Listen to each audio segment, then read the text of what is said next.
To talk today about my project, my thesis on understanding the physical mechanisms and certain defects that occur in ERW. Quick introduction of some of the supporting work from today. The project is sponsored by ERW, my mentor, Dr. Lehnhoff, and then also I'm going to be presenting some work from Professor Prisco and Mendez. It's sort of supporting work in the presentation that I can touch on after. I'm going to highlight the points that they support the project.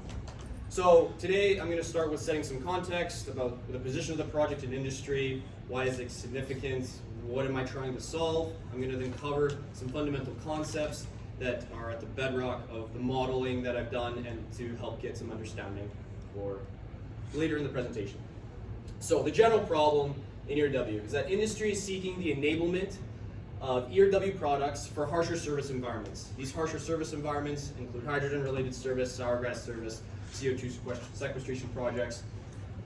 And when we compare ERW products to their counterparts like submerged arc welded tubes like pipe and direct and drawn products, ERW products exhibit comparatively low toughness. So this is the major problem with using them in these harsher service environments. To address the toughness, we have a two-pronged approach. We can address the microstructure of ERW welds. We can also tackle the weld seam defects. These include stringers, cold welds, and then also penetrators. My project is specifically targeting penetrators and also cold weld, but mainly penetrators, which can only be prevented either before or mainly during welding. So that's the target of my project, penetrators during the weld zone. So, quick overview of ERW, how Morse pipe is made. Take a long sheet of scalp that's usually TNCP'd, right at the ERW plant, also in Calgary and Red Deer and Camrose here in Canada. Put it through a bunch of successive rollers to where the two edges eventually meet each other in a circular fashion, and then they meet to form a V. From there, you can either have one of two setups. You can either have sliding contact setup with copper contacts there, or you can use an induction coil setup here. For all intents and purposes, both of these systems induce current in the V, usually high frequency AC, to resistively heat the material to where the two squeeze rolls push the two interfaces together, causing rapprochement or metallurgical bond. This is how ERW is done. The scientific problem of penetrators themselves, what are they? The key natures of them is that they're pervasive and they're distributed along a weld bond line. So they're not inside the material, they're on a weld bond line or the bond plane. So if we take a look at a top-down view of an ERW weld here, you can see a little opening here. If we crack open the bond plane here, we can see that there's oxides that are extending from the outer surface into the bond plane of the weld. This is a penetrator.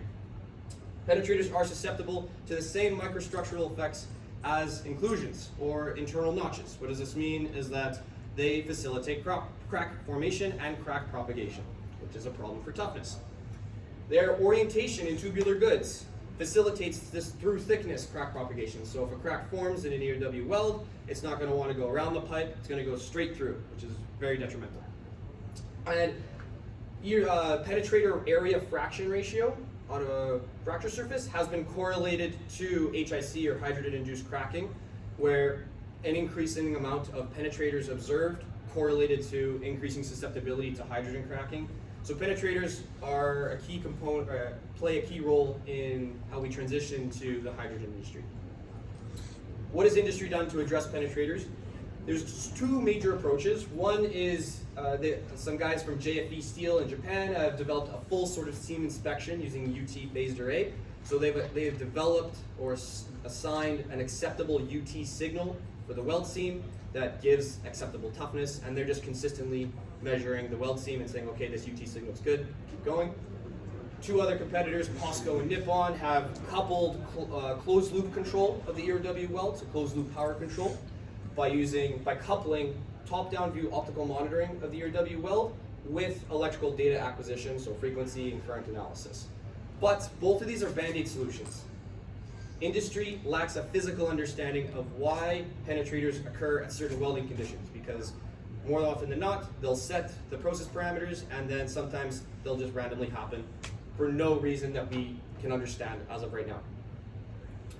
The process problem itself, so a quick overview of what the ERW community observes. The ERW community has seen a molten interface in the V. Some of you may say, or some of you may have heard that ERW is a solid state process. I'm here to say that is not the case.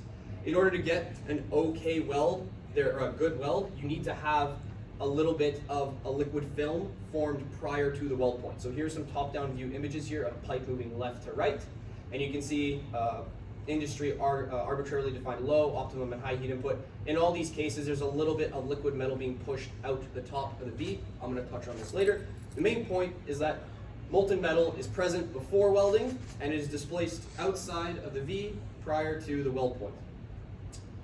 Now, as for the actual mechanisms of penetrators and how this film relates to penetrators, some industry experts say that the re-entry of this expelled molten metal that then oxidizes and it re-enters the V, that's how penetrators are formed.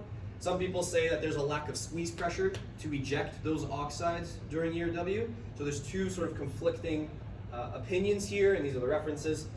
I propose for my project is that in order for penetrators to occur, there's three key mechanisms. If one of these don't occur, we won't have penetrators. So what do we need? We need exposure of molten metal to atmosphere. We need the oxidation of that exposed molten metal, and then that molten metal needs to be either retained or allowed to re-enter the V. If one of these don't occur, we won't get penetrators. That's my main hypothesis. So the removal and or control of at least one of these three central mechanisms that are going to be orange in the rest of the presentation, controlling these will directly prevent or control penetrators. My project objective and scope is to develop a mechanistic understanding of ERW itself and penetrators. And I'm going to be using direct observations such as high-speed videography, metallographic analysis, weld samples to infer which physical mechanisms are most relevant to then make a model that is practical and useful for industry.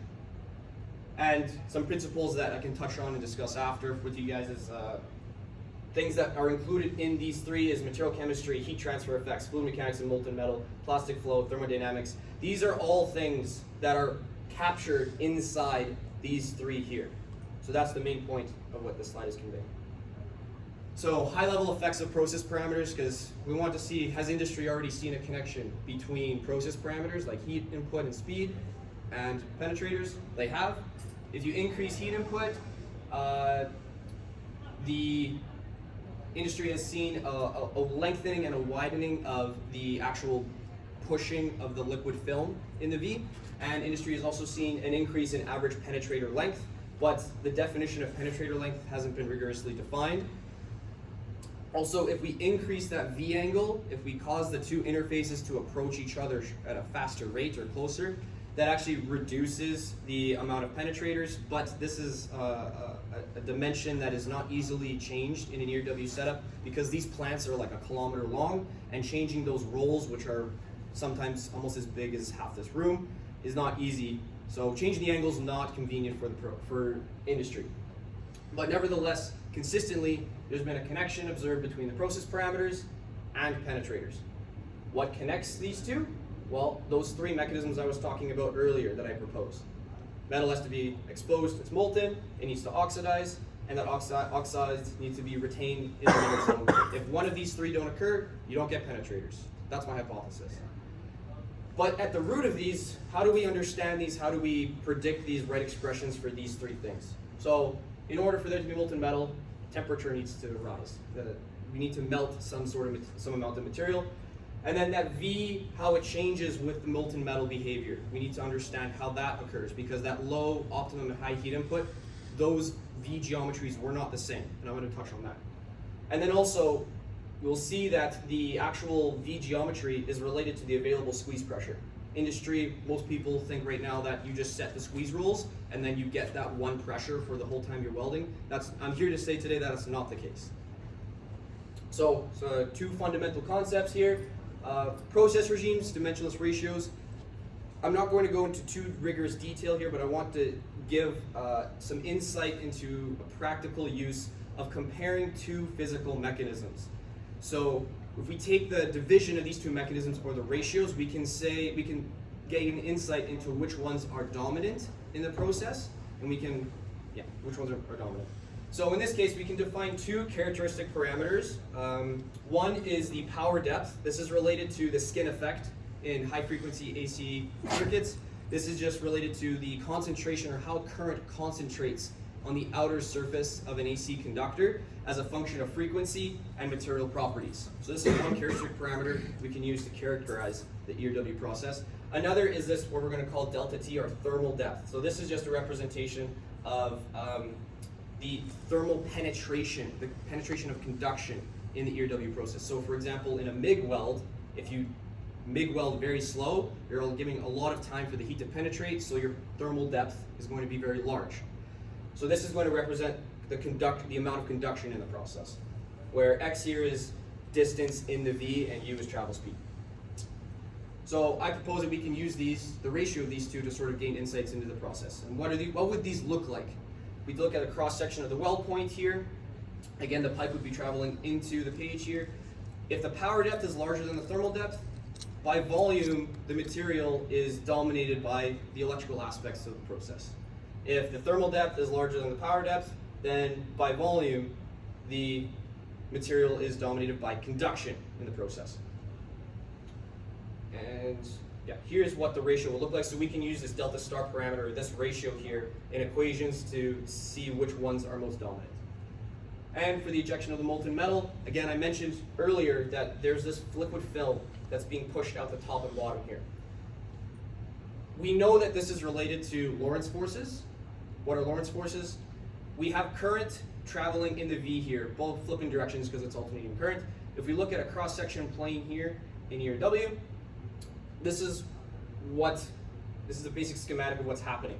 So I'll walk you through it. In the interface 1 on the left side, we have current flowing, say, out of the page. This current in interface 1 on the left side that's flowing out of the page creates a magnetic field. This magnetic field is going to act on the current in the other interface, interface 2. So these two interfaces have currents that are generating magnetic fields that are pushing on the opposing interfaces.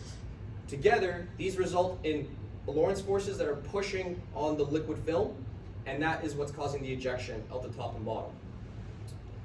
So, and this is what's causing the ejection of material prior to squeezing in ERW. So, up until recent, the industry says that the main squeezing mechanism in ERW is from the squeeze rolls. Well, there's another squeezing or ejection mechanism of material, and that's this here. We're going to characterize this as a fancy physics word called ablation.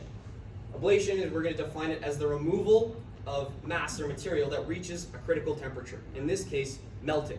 So as soon as material in the ERWV reaches melting, it's gone. It's ejected out. That's how we're going to model this. This is the same sort of physics that NASA uses to model the shuttle tiles on a rocket when it's re-entering an atmosphere, because there's a lot of friction, the tiles heat up, and it's an effective erosion.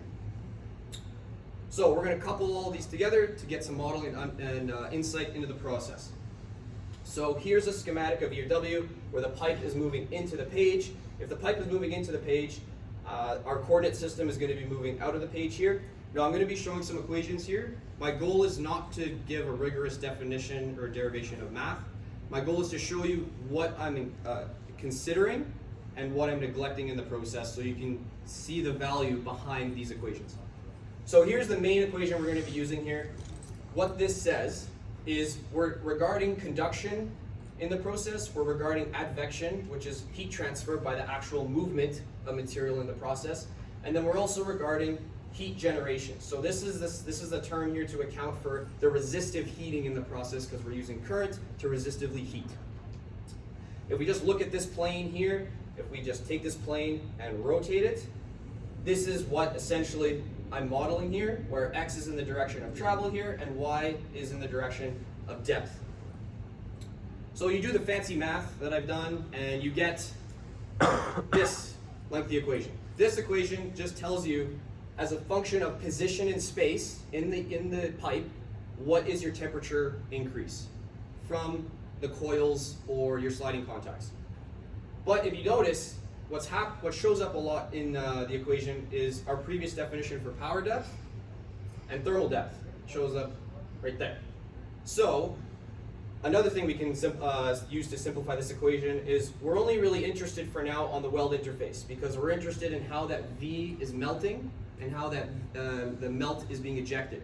So if we sub in y equals 0 into this equation and get the bond plane solution, our temperature as a function of position and y equals 0 is just a function of current, plate thickness, material properties, and then another simple function of the ratio of these two. So this is what governs the process: current, thickness, and the ratio of conduction penetration to heat generation penetration. But up until now, industry has defined the V length, L, in a non-rigorous format. I'm going to aim to do that here. So here's a schematic of ERW. So we have the two interfaces, interface 1 and 2, separated by half V angle beta here, or the full V angle is 2 beta. As the weld, or the scalp is moving towards the weld point, here we have our squeeze rolls here that define the squeeze plane. And then these two trapezoids here represent the copper contacts, the sliding contacts, where the electricity is induced into the pipe. So, what industry defines normally as the V length is what I'm calling X sub G here. That is the linear distance from the coils, or our sliding contacts, to where that straight line intersects the principal axis of the process. That's the geometrical convergence point. We know that the weld point is not actually at this point in ERW. The weld point is somewhere downstream, and that was shown in those high-speed video graphs earlier. So the weld point's actually right here, and we know that melting occurs earlier than that geometrical convergence point, so that's indicated by X sub n. So melting is somewhere along the V here, our geometrical point here is, and then our weld point is on the principal axis here. So what this means is the actual V length in ERW is not the geometrical convergence. It is the addition of the geometrical convergence plus whatever V extension, delta L, we have.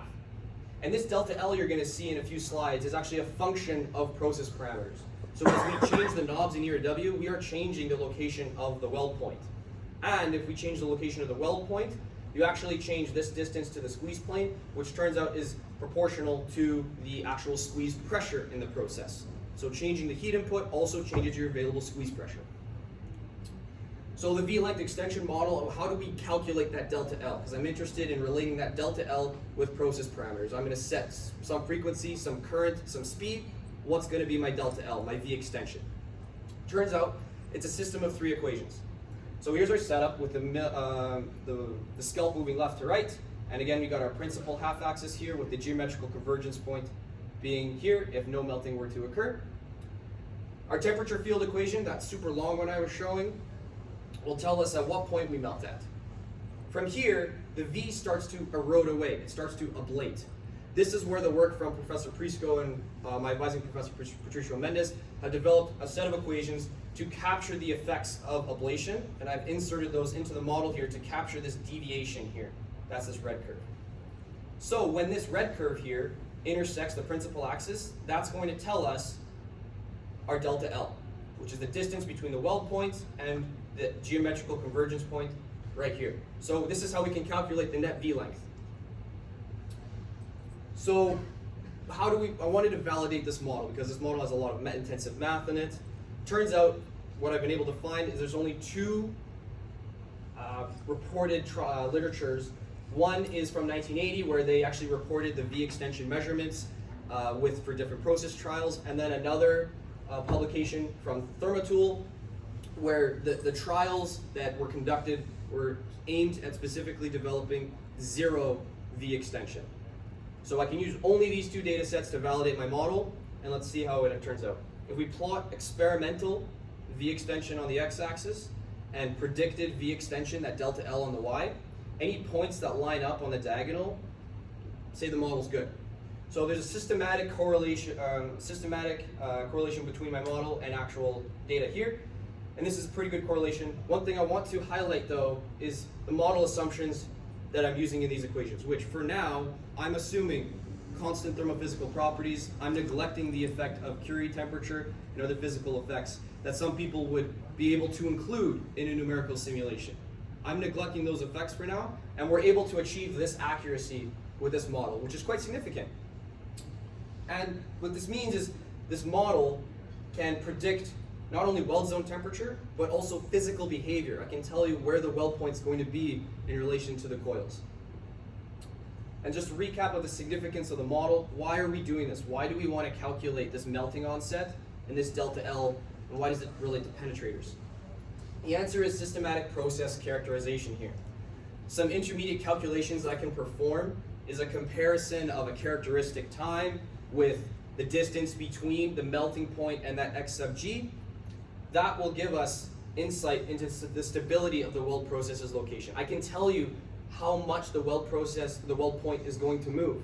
And that is related to, again, the squeeze pressure and also the exposure time. This distance here of this molten film will tell us how much molten film is being oxidized because it's the amount of time that it's present in atmosphere. And then also the distance between this weld point and the squeeze plane that I defined earlier, that is proportional to the available squeeze pressure. So all of these three things are related to penetrators. So going back to this diagram here that I showed, just a quick check of what things have I completed so far. Temperature evolution, we've done that. We have a model that can capture the V extension, where the weld point is moving in the process. And so that's going to tell us the stability of the weld process's weld point. And then also, we can say how much, or for how long molten material is exposed in atmosphere, so we can say how much it's going to oxidize as well. So the remaining aspects in my project are to develop systematic equations that tell us, okay, how is the squeeze pressure going to change? Is it going to change significantly with this weld point shift? Is it even necessary to be concerned about? So some final remarks. Industry lacks a physical understanding of why penetrators occur at certain welding conditions. They currently have band-aid solutions like the ultrasonic phased array and the optical monitoring, but they still sometimes get penetrators, and if you have those solutions and you still get the defects, we need to go back to the physics here. My current model gives us insight into where in the process you start melting, how the V length or the weld point responds to process parameters, how does it change with heat input, frequency, current, and then also how long the molten metal is exposed. This will tell us how much we oxidize. Future work, I'm going to be developing more analytical, simple expressions that can be punched into an Excel sheet, so practitioners in ERW, in the ERW world, can do weld procedure qualification for ERW processes, because that's not a thing right now. And then key physical mechanisms will be identified using high-speed videography and also metallographic characterization. So I'd like to thank my project sponsor Evraz, and for your attention. I can take questions now.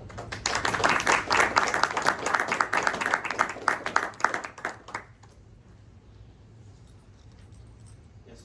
I guess from a physical standpoint, when you're talking about changing that V angle, how much effect can you even have over that, even if you change where rollers are coming in?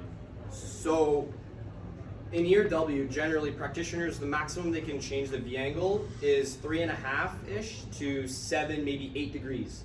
That's the full angle opening for reference. And the way they do that is they actually shut down the mill and change the physical distance of all the rolls in the main final welding stage of the process. So it's quite intensive. And the way they are able to check if the weld is okay is they set them, do a little bit of welding, cut it out, check it in the lab, change things, and they go back and forth, back and forth, back and forth. So it's a quite intensive process to change the V angle. Yeah. Okay.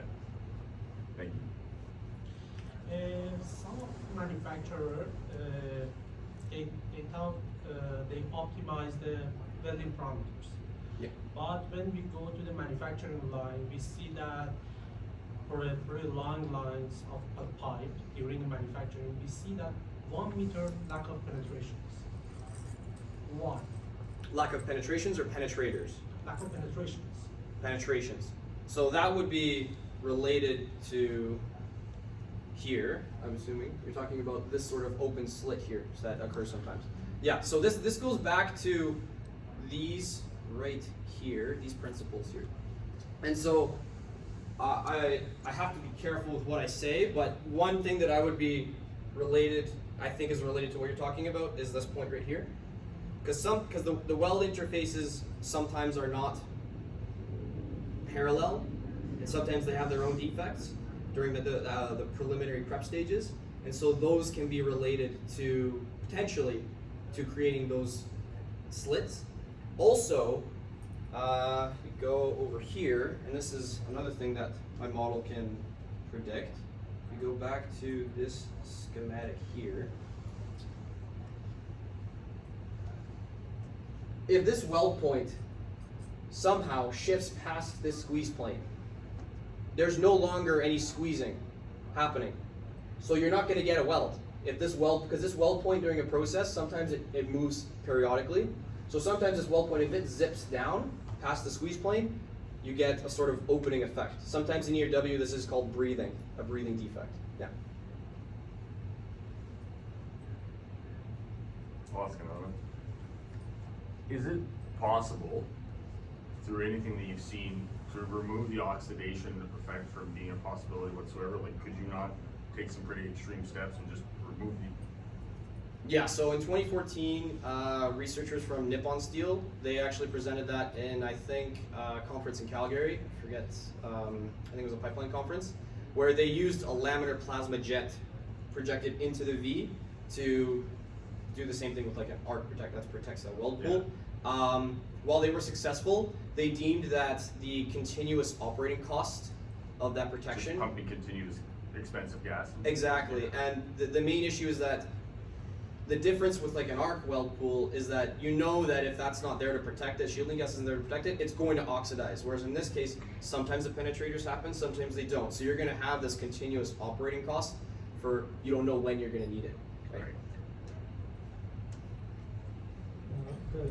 Actually, I have two questions. One, back to your equation. So in your equation, you got the conduction term, advection term, and the heat generation. But what about the heat loss in the surface? That's a major factor. So yeah, that varies mill to mill. And for now, to get a model that is manageable, I've neglected heat losses on the weld interface here. And all the surface? And the outer surface here. Well, for ratios here, the reason why I sort of unraveled the pipe like this is this was another sort of hypothesis in my model to say, can we do this sort of unraveling and just model this sort of slab here? But yeah, I'm treating all surfaces as adiabatic here. And the key notion is I did this and I wanted to see how good of results it would give me. And that I used that parity plot that I showed over here to validate that. Essentially, if you make the pipe bigger, diameter-wise, so your result's not going to change, but reality is you're going to get a smaller delta. The pipe is bigger because it's taking part you're missing. So if the pipe gets thicker, No, diameter bigger. the diameter gets bigger. So if the diameter gets bigger, what actually happens is this effect here. So I'm representing the thermal conduction as this red zone here, and the skin effect, or the skin penetration depth, is this sort of concave here. This is why in ERW cross-section welds you see a sort of hourglass shape. As the pipe gets thicker, this skin depth actually becomes more planar, and it becomes closer to the weld surface. So this depth here is only is predominantly a function of frequency and material properties. So if you make the pipe larger, that's just accounted for in the equation with the thickness value I have, and the other power terms in the equation, which we can talk about after. And the other question, I missed that part. You said why you didn't use the final column for the thermal distribution? Why I did not? So industry to date has done, there's plenty of numerical simulations you can find for ERW. Everybody's gotten temperature distributions. The major gap we wanted to fill here is the understanding. The understanding of, okay, with this sort of equation here, we can say as current increases squared, your temperature is proportional to current squared. Your temperature is inversely proportional to your thickness squared.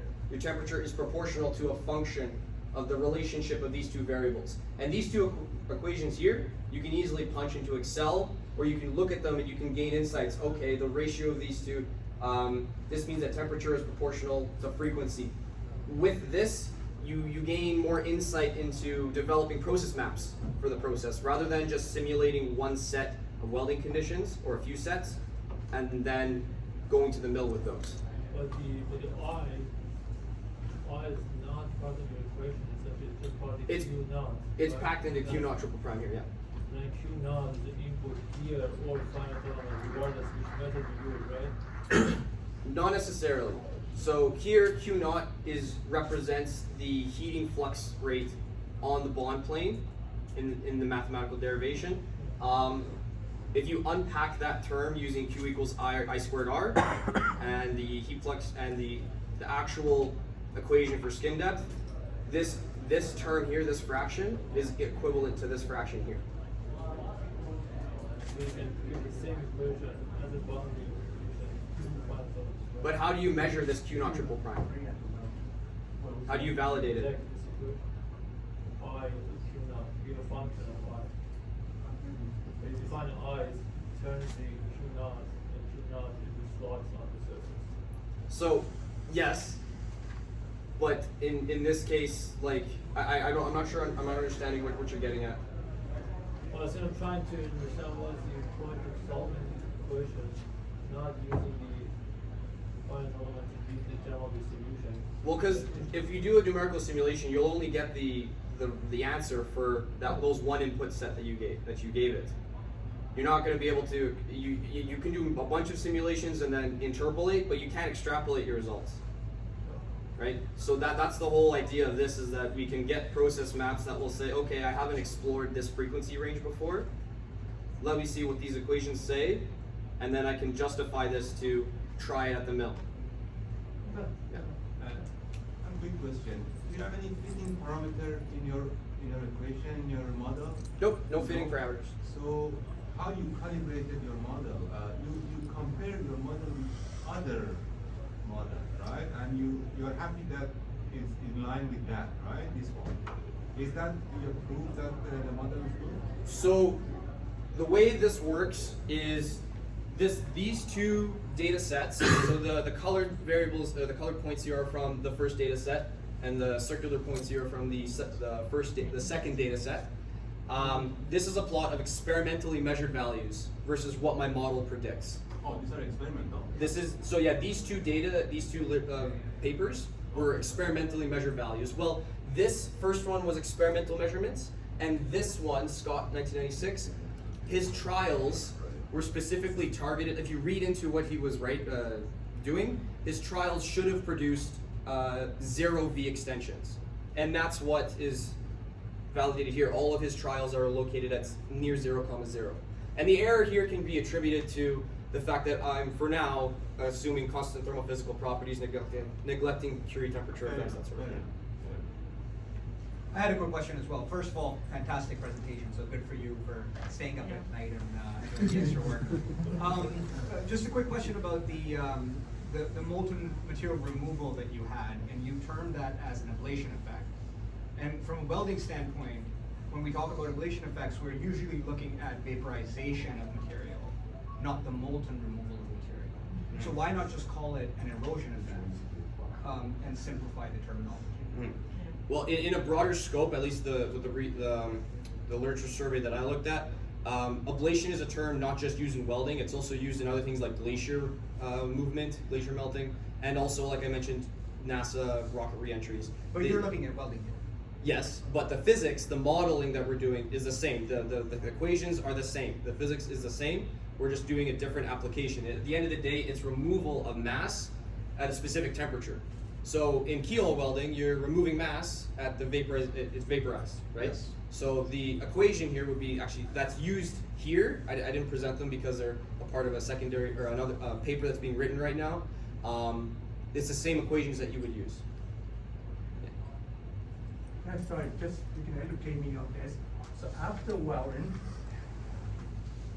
do you have a flash on top and a flash at the bottom? Yes. So there is a flash on the top and bottom, and that's from that physical squeezing. Okay. So my question to you is that is there a possibility that the molten metal be doing that squeezing and push the flow backward?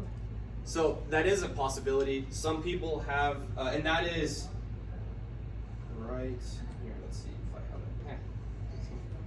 So this is a high-speed video that has been presented by some guys from POSCO in Japan. So this is what they've seen, and this was back in 2008. So this is here. You can see there's that the geometrical convergence point was potentially here. You have what they called an arcing and bridging event that would periodically happen. The weld point would be right here. As time progresses, this arcing event causes a molten metal bridge. This is what they claimed. I'm not claiming this. A molten metal bridge that moves downstream. As this moves downstream, the weld point, or the apparent weld point, shifts upstream in the open V. They get closer together, and then once they touch each other, they then merge, and now they move downstream again together to sort of restore the original weld point. Where this comes into play is with this diagram right here. So this is the most rigorous definition or mechanism of penetrators that's been proposed, where you have current flowing around the V like this, and this is causing that Lorentz force or pressure inside the V here that's expelling the material. When a flash event occurs, you get a short circuit through that bridge. Now you have your pressure or forces behind the bridge, but not downstream. So this causes the bridge to move downstream, and potentially capillary forces allow the re-entry or re-sucking back of oxidized molten metal at the original weld point.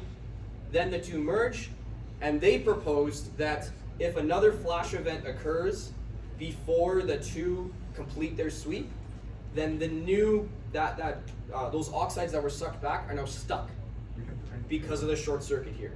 This was this was proposed, but there's been no further analysis on this yet. Yeah. Sorry guys, if you don't mind, we already next week. You can check it offline.